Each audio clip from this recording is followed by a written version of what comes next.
Once was a land of woe and strife, where the people were bereft of hope.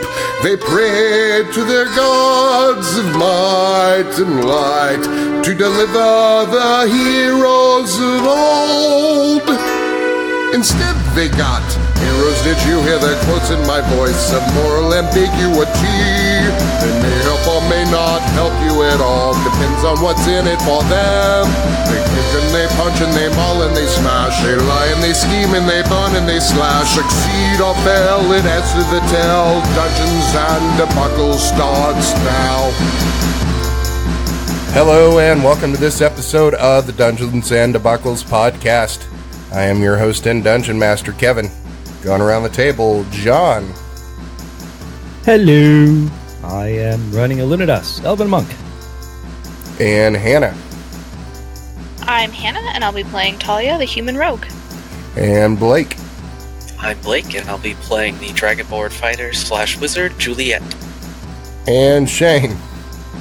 That's me playing Alexander, the wizard bard. And Oliver. I will be playing Edel Belmont, the half-dwarf paladin. Okay, so the last time on Dungeons and Debacles podcast, you guys found yourselves outside of Brown Meadow. You fought a ghost after Edel picked up a helm that was haunted. You made it to the town of Brown Meadow itself, trying to investigate who this Kasick Stonefoot person was. People there weren't very friendly, except for the innkeeper, who was incredibly pleased to have the companions staying at his establishment. You went and visited the Stonefoots. You found Kasick's grandmother, who wasn't very forthcoming with information until Alexander intimidated her, and then she said that she'd heard he was back in the area and in the Black Hills, in a cave there that he played in as a child. You visited Kasick's family home that had been burned to the ground, and after some investigation, you found a ring that produced fire. The next door neighbors weren't very happy with you, as they basically told you all to get out of there, or at least Hannah. From there, you have journeyed to the Black Hills outside of town in search of this place where Kasick may be. You saw a beastfolk that was running around in circles, that apparently was being attacked by bees. That beastfolk yelled "run" and came charging at you. That's where you find yourselves now. So the beastfolk you see stops about 5 yards in front of you, and the bees have stopped following. And Juliet and Alexander have recognized this beastfolk as their former companion, Veto. You said bees, and I thought honey, and I thought Veto. God damn it.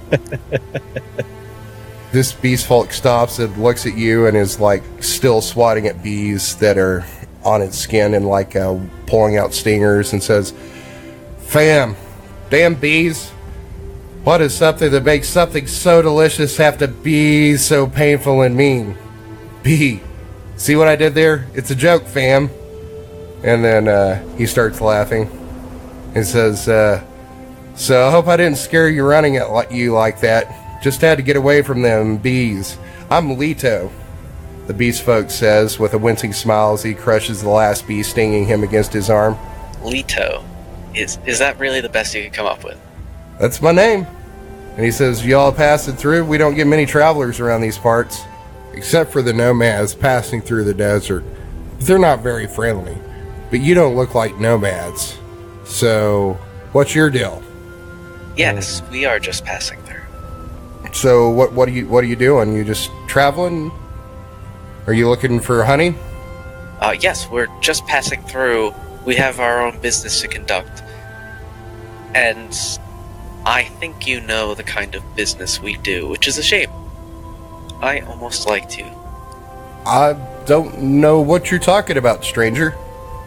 You can drop the act, Veto. "Veto? Do you know Veto? Who's That- Who's Veto? Yeah, who is this Veto? The beastfolk in front of you's eyes gets really big, and he looks kind of excited and says, how do you know Veto? I haven't seen him in forever.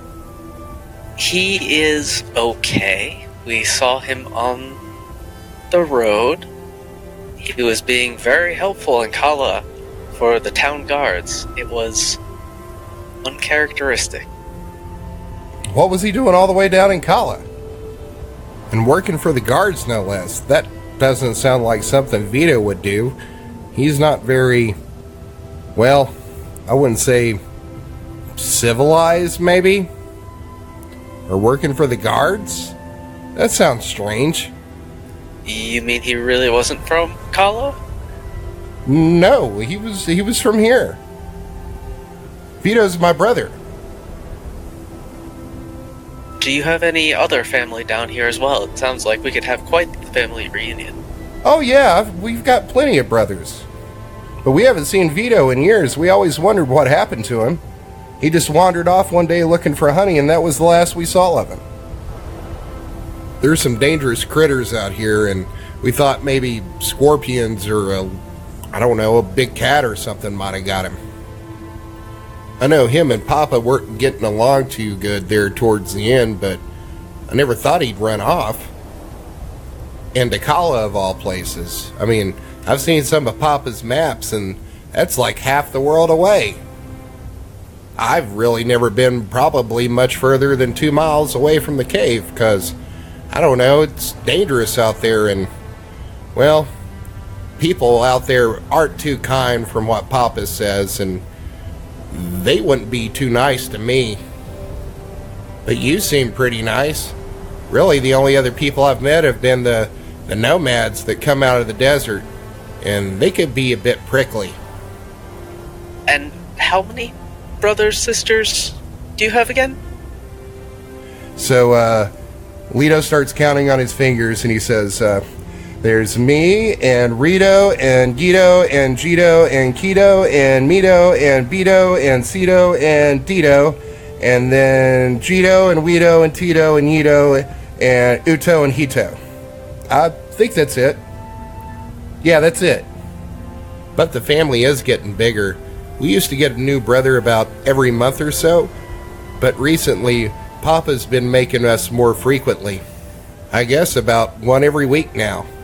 Papa jokes that he's going to run out of names soon. Oh, and then there's Papa Kasick.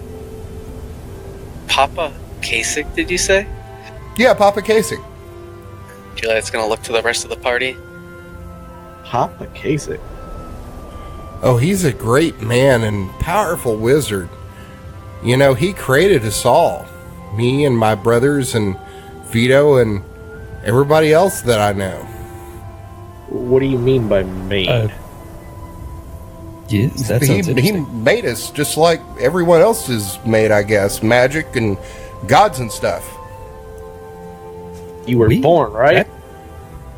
Of course I was born, silly.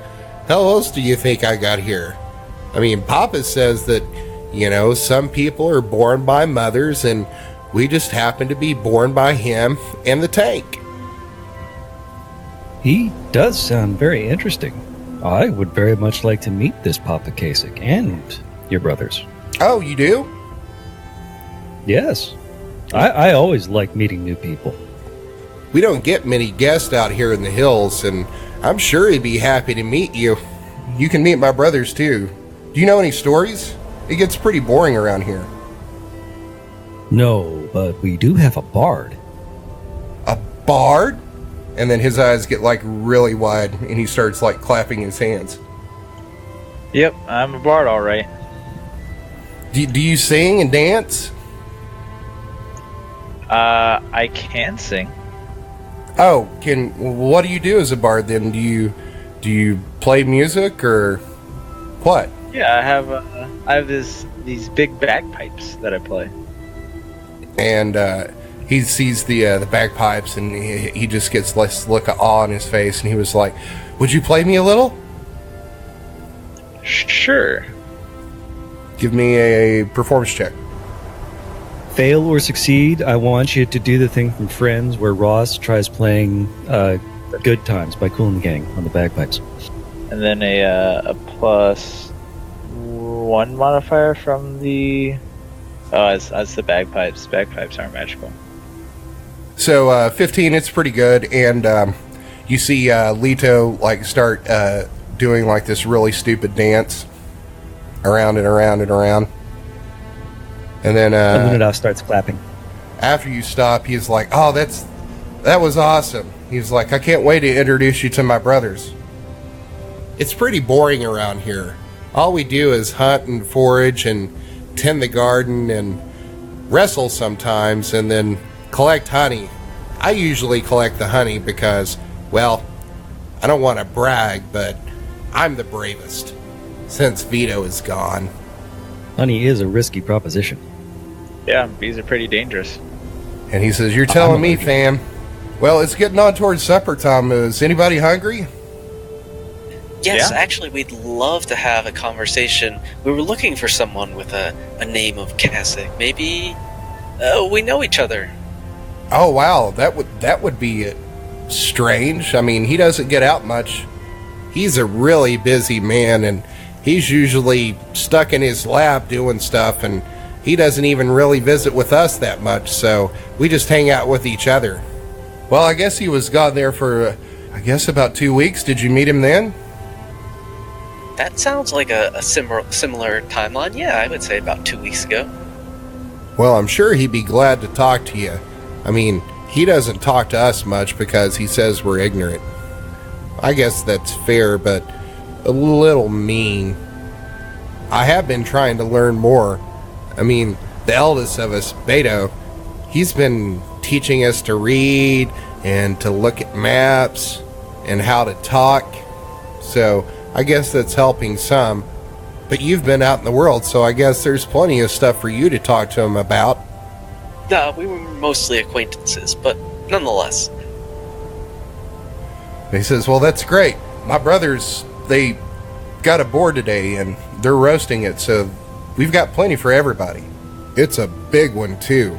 Oh, wow. That sounds delightful. Yes, roast animal. That So sounds many delicious. vegetables? We got some tubers. Tubers are great.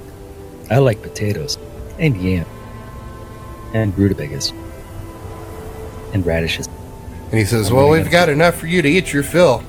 We got a garden out back where we grow them. They get big. Follow me." So Leto starts leading you through this scrub land, and the ground here is hard-packed and kind of sandy and dry. There are some bushes here and some short, stunted trees that you think the bees were making nests inside of. But for the most part, this land seems kind of ragged.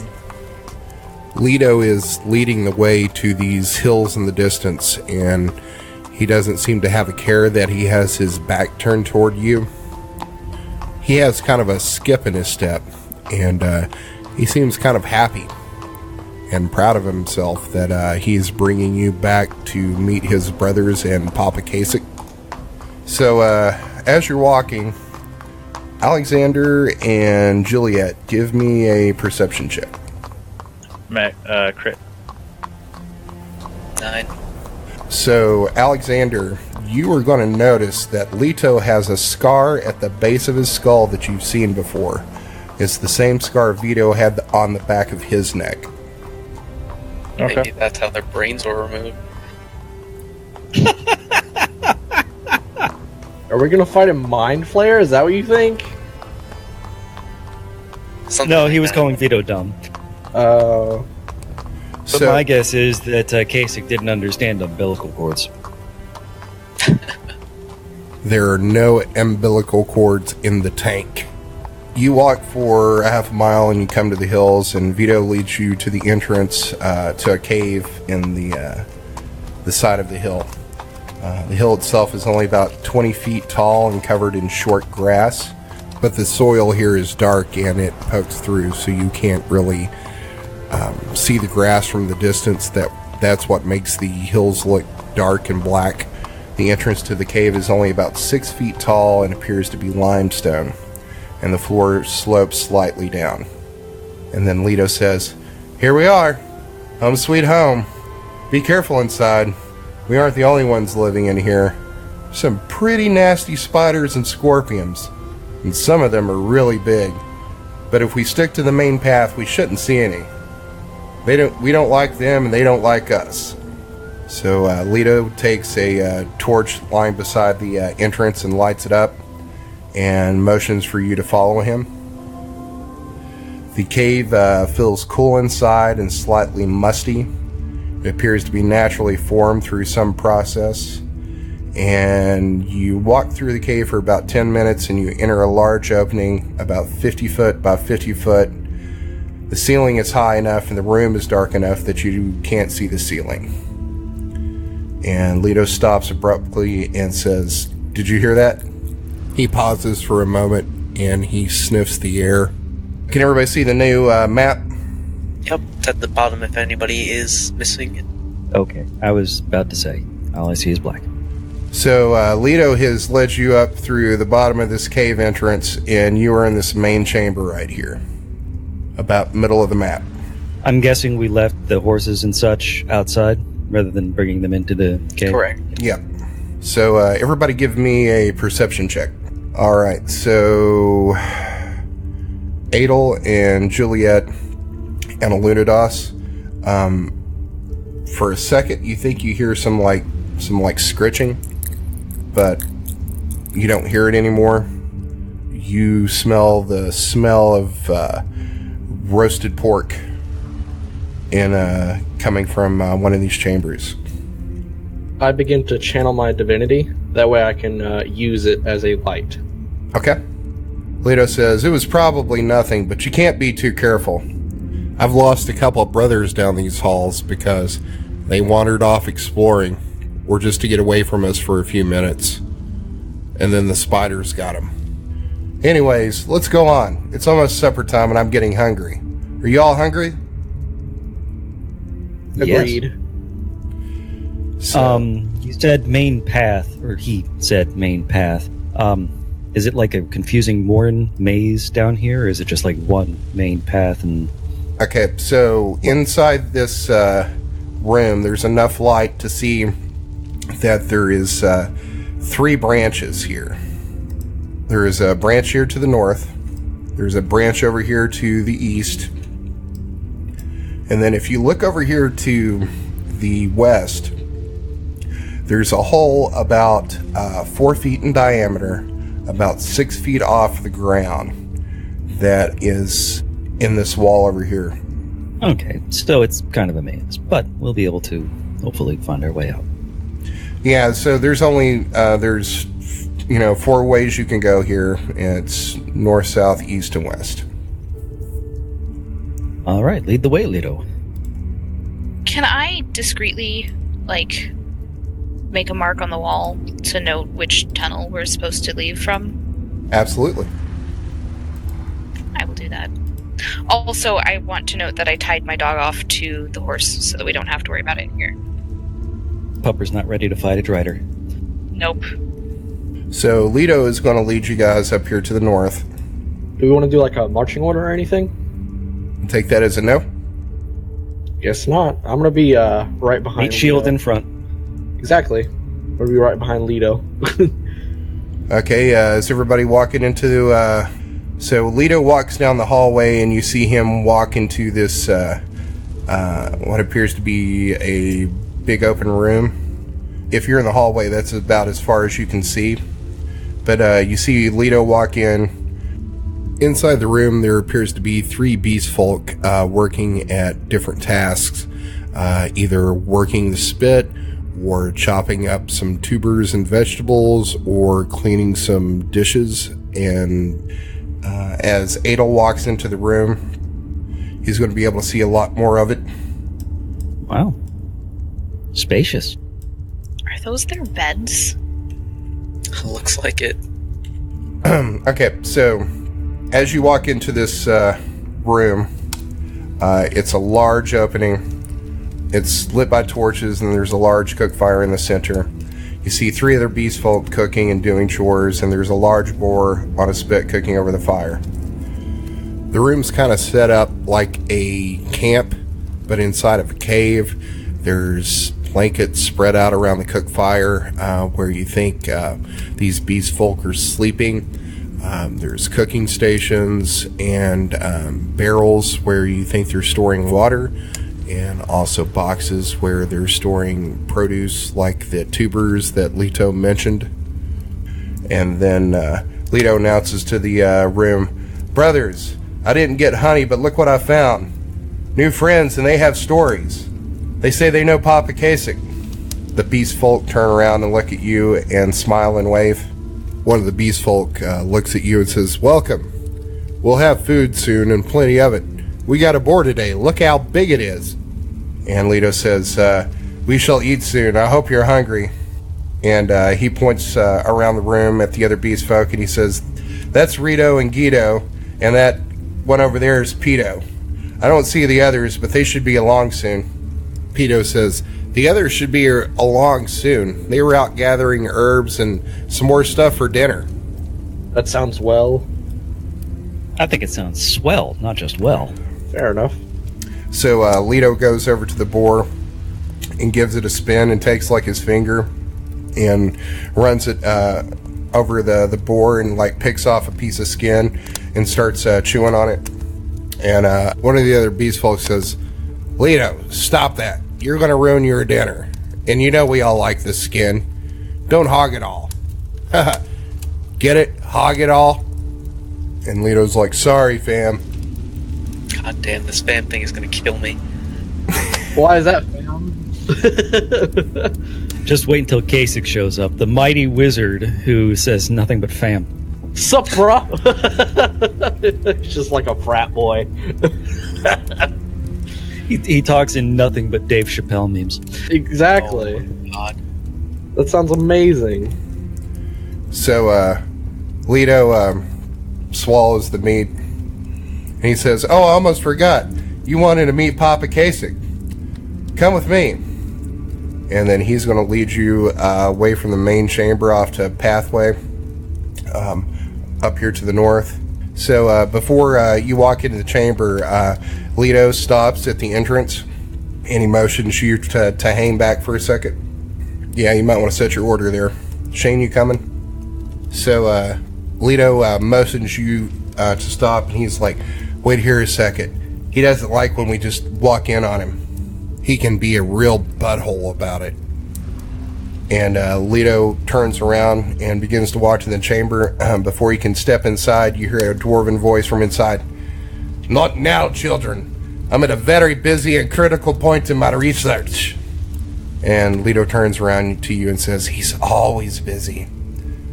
And then he clears his throat and says, "Papa Kasick, I have some friends that know you that want to say hi." And Kasick says, "People who know me? Are you sure they're not just nomads you're bothering again? We talked about that." And then Leto walks inside the room and motions for you to follow. I walk in the room. Toots. As you walk in the room, inside you see what appears to be some sort of laboratory. There's glass tanks on the east wall that they look like they have underdeveloped beastfolk inside. So it looks like they're being grown in a green liquid that's glowing. There's all kinds of tools and projects on different workbenches around the room. There are all kinds of alchemical equipment in the room that have liquids that are glowing and bubbling and brewing. And you see a skinny dwarf with long, wild black hair that looks like it hasn't been combed in days down to the south portion of the room. He's wearing a dirty white shirt, dark pants, and a leather apron. He is standing at a workbench, hunched over it, intently working on something and not paying any attention to you. And he's got his back to you, and he doesn't turn around or stop working, whatever he's working on. Leto says, met them outside while I was trying to get some honey. They say they know Veto and you, so I figured they were friends. And at that, the dwarf turns his head and sees you and looks a little surprised and turns around and smooths his long beard. And then there's this awkward moment of silence as he gives you a look over. Kasick says, "You didn't tell me they were in my laboratory. You know full well no one's supposed to be in here except me." And then he looks at you all and he says, "I don't know you, and I can't say I call you friend, but how do you know Veto? Is he with you? I haven't seen that willful boy since he went looking for honey some years ago. I always thought a scorpion had him for supper or some such." We traveled a bit with Veto. He was very much a stalwart ally. But he went his separate ways after our adventures. Something was bothering him, I'm not sure what.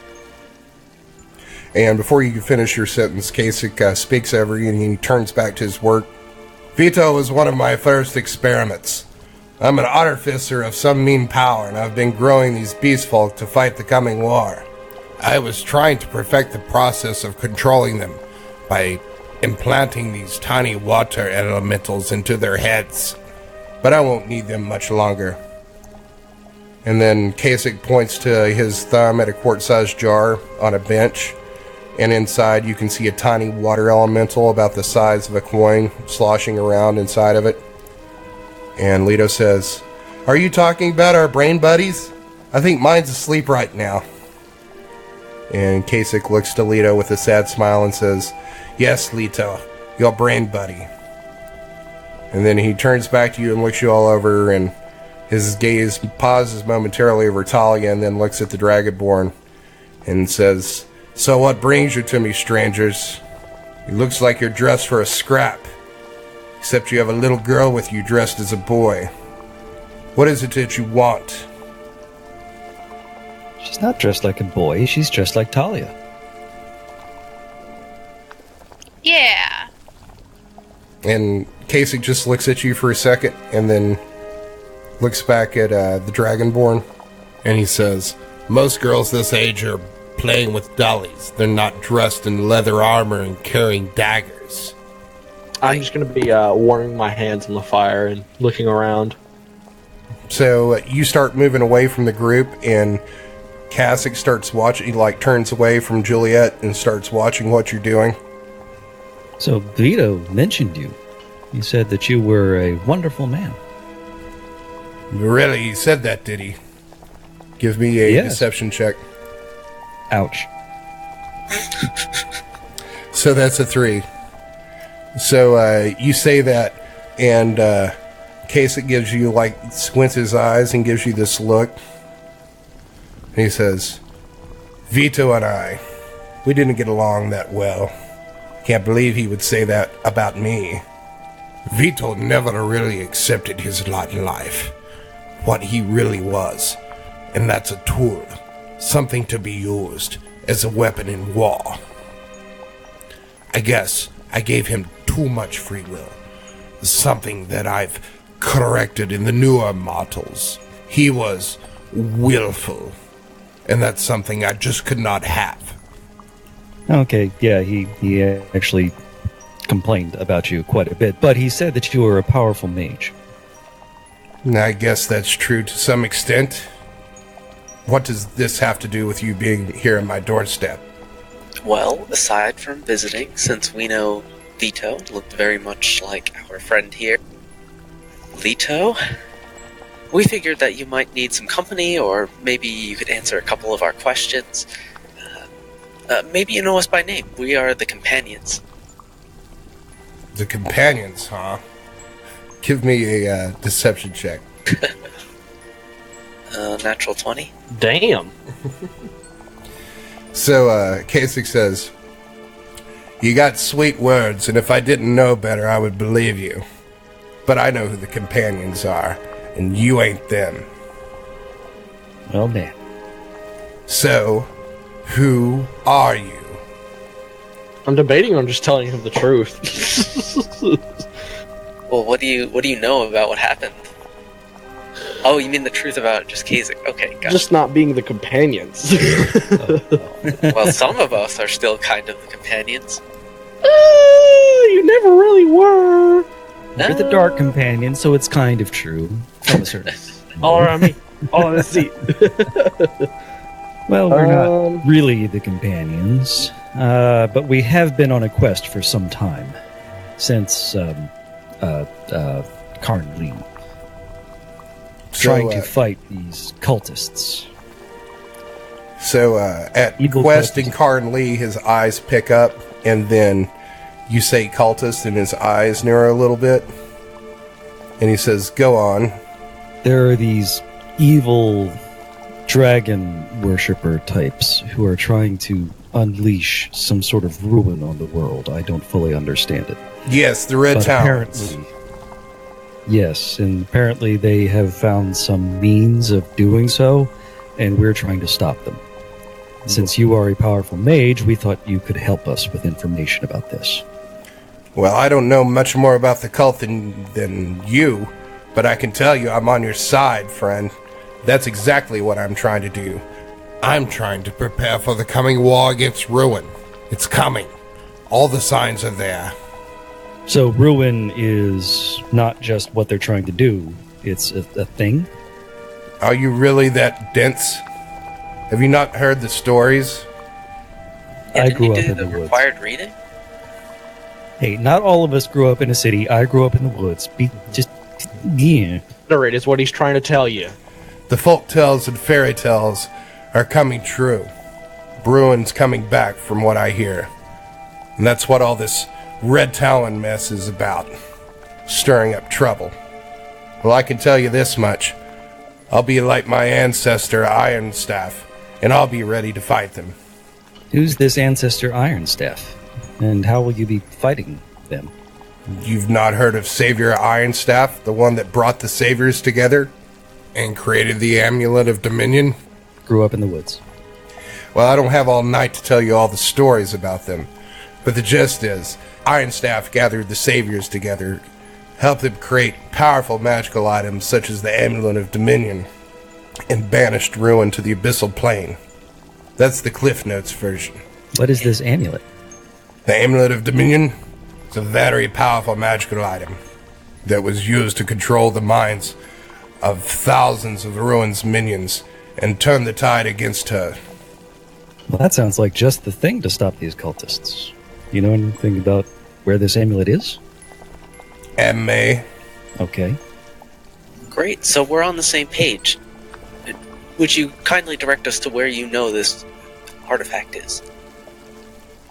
He says, can't rightly say I know exactly where it is. The last I heard, it was in the Tower of Insight. Well, that's a shame. Does anybody want to give me an insight check? Yeah, I was just asking about that. Or I meant to. I would assume Talia is sort of poking around as surreptitiously as she can this whole time. Of course. Evan! I know he's a guy. I think. Alunodas nailed it. 22. Hannah? I know he's probably a guy. So that's a 4, a 7, an 8, and a 22.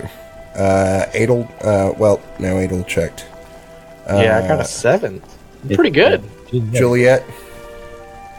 Oh, goodness. Does the 22 and 20, the double 20s not mean anything? Okay, so that 20 was actually deception check that Juliet made. No, there's an Alunodas. insight check that Alunodas made, right? Alunodas. He's talking about Lunadas's. No, I didn't have advantage on the insight check. No, so but still, just 22. The rest of you think that Kasick's pretty on the level, that he probably doesn't know where the amulet is exactly, except for Alunodas. And Alunodas, this dude's lying. So Alunodas wanders over toward the bench. What are you working on right here? So you walk over towards the bench, and he says, these are what I call my tinker toys.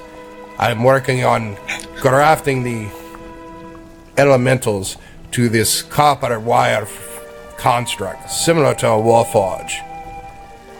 except it's powered by a water elemental, and much tinier. And you see, it kind of looks like a doll that's about 10 inches tall, that's made out of copper. And there's like so three or four tiny. There's 3 or 4 of them on the desk, and they're like basically dolls made out of copper. So these are tiny metal warriors? Yes. And Alunodas is going to sort of engage him in conversation, try and keep him distracted while the others look around. Okay. So, Kasick starts going on at great length because he normally doesn't have somebody interested in what he does. He starts talking about the process of building them and where he found the materials and the design and how he's trying to infuse the water elementals into these constructs to control them similarly to a warforge. And while this conversation's going on, what's everybody else doing? I'm gonna start rummaging through his stuff. Remember, Okay. Leto's still there. Yeah. He hears you, and he says, "Don't touch that." I'm just like, this is interesting looking. I'm like, just like looking over and seeing if I can find anything cool. So he hears you messing around over there, and he turns around and yells at you, "Don't touch that! It's very volatile and fragile. Get away from my things." Mind your tone, old man. "I'll remind you, you're in my house." And he's going to walk over here and get in your face. Oh shit. Alunodas is going to look carefully over the desk. So Kasick is going to walk over and he's going to get in, well, it can't be your face because he's much shorter than you. And he starts poking his finger into your chest. And he was like, "I'll remind you, you're in my house and to watch your manners. When I say don't touch my things, don't touch my things. Oh, and we haven't quite settled the matter of why you're here and what you want from me." Well, tell him. Tired of waiting here. And I point to Alexander. What do you mean? We just met with Veto's friends and just came here to see what was going on. I think you've told me. Why that- are... I think you've told me a bit more than that. Give me a deception check, Alexander. 25. Oh, yeah. Okay, so he says, "I think you've told me a bit more than that. Would you care to explain yourselves further? What this business is with cultists and why you're here about it?" Yeah, we're here to stop the Amulet of Ruin and the cultists from bringing back Ruin. So he says, "Why would you be here looking for the amulet?" So that we can prevent others from getting it. "Yes, but why here? Do you think I have the amulet?" Are you saying that you don't? "No, of course I don't. As far as I know, it's locked up in the Tower of Insight, in the Citadel." Can I do an insight check on that? You At this absolutely point, can. because what's his name is looking away from Alexander, or not Alexander, Alunodas. Alunodas is going to shake his head and say, and not say anything, but just sort of shake his head and raise his eyebrows like, this dude. I don't know anything. But I am gonna look at you and be like, all right, is that how it is? Can I make it a? So I'm gonna nod at you to try and signal that You get it? that's. We forgot about the sending stones. Oh, okay. We could have been using those to sort of talk to each other's heads the whole time. All right. We should Well, I'm remember gonna to do use that with you. my sending stone to do that. Well, You have to speak into it. That's the problem. yeah. Anyway, so we have to use body language at this point. So Shane with a 16 on insight, you could tell Kasick's lying. So at this point, Alunodas and Alexander both know Kasick's lying about not knowing the location of the amulet. But at this point, he's getting really flustered. Mage Kasick, or that I don't know the proper form of address, but Artificer, you dolt. perhaps we could sit down and discuss our mutual desire to fight these cultist people and share what knowledge we have. We didn't mean to offend you. Well, he did. I'm sorry about him. But we are I'm not good at this. I'm sorry, sir. Kasick says, spit it out, son. We want to fight these guys, and we think you can help. That's what I'm trying to say. Well, I want to fight them too. That's why I'm doing all these experiments and creating these beastfolk. The races and cities of this world have become soft, and we have to prepare. So what I've done is create these people say abominations in order to prepare for the onslaught. I'm just doing what needs to be done, regardless of what these wise men and ethicists say. It has to be done. Yes, and it sounds like that amulet you mentioned, that's your someone. Ancestor, I think it was? Yes, Savior Iron Staff, my ancestor. Could help. So maybe we could hunt for that.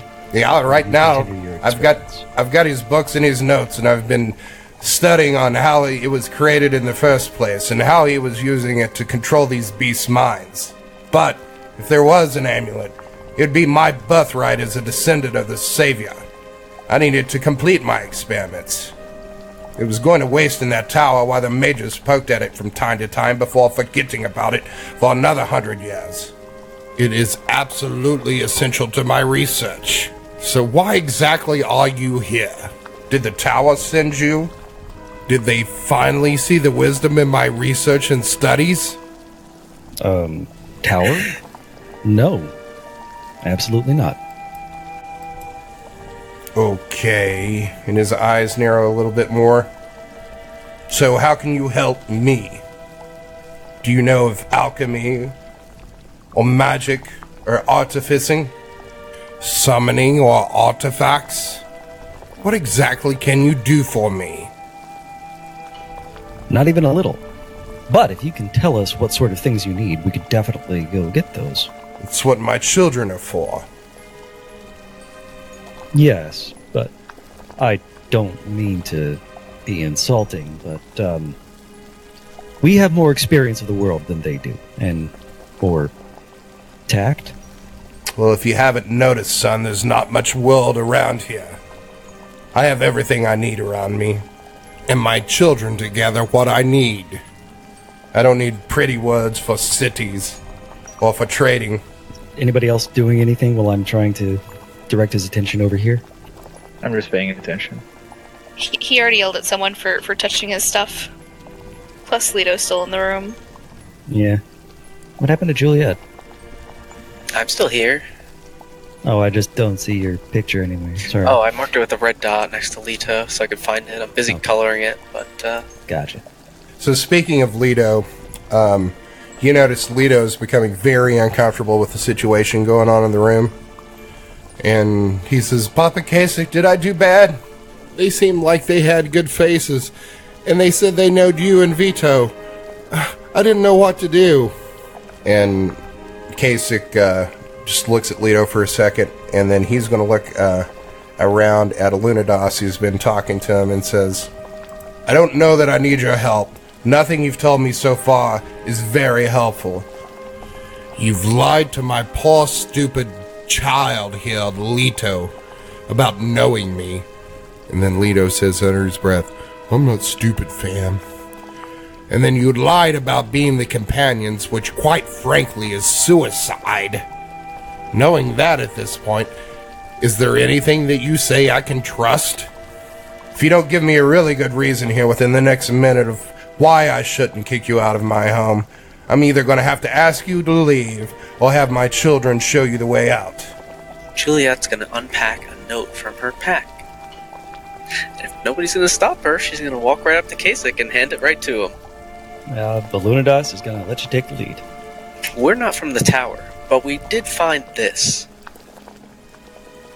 So you're going to give him the note? Yep. He takes the note and he reads it, and his eyes get just like pop open, and then he stares at you, and then he starts screaming at you and says, how in the hells did you get this?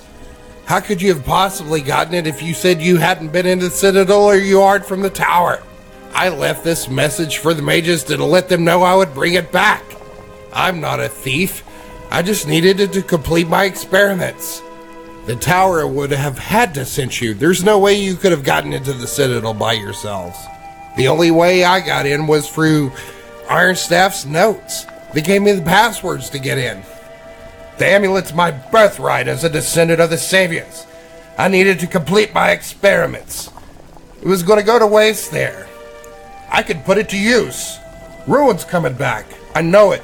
We must be prepared to fight her.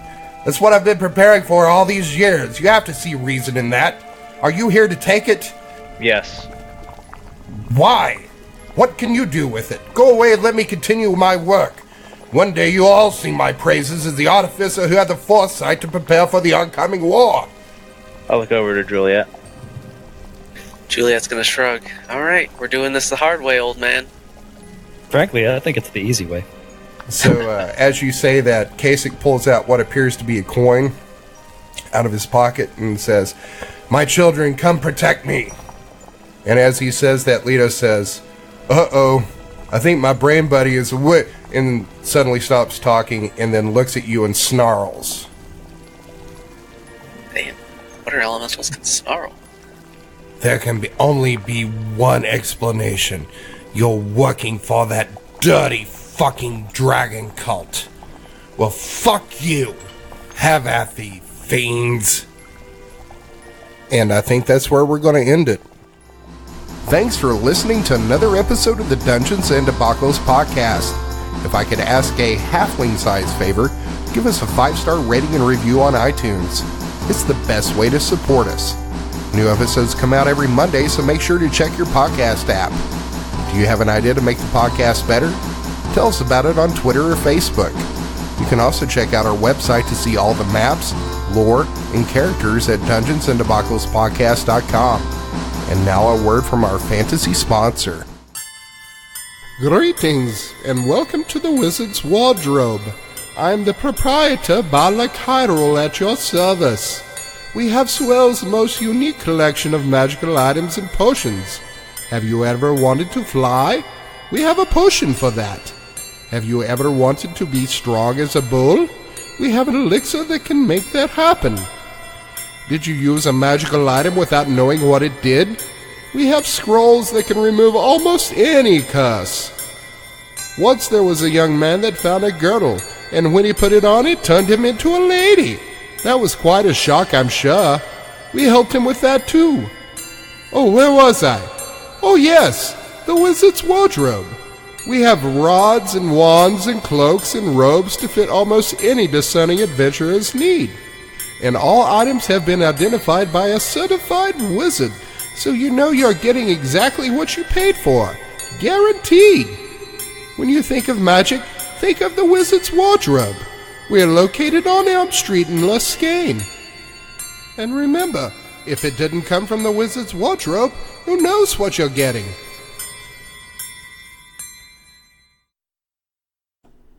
The music you heard on this episode was Wizardtorium, Rights, and For Origins by Kevin MacLeod at Incompetech.com. Licensed under Creative Commons by Attribution 3.0 license, creativecommons.org/licenses/by/3.0.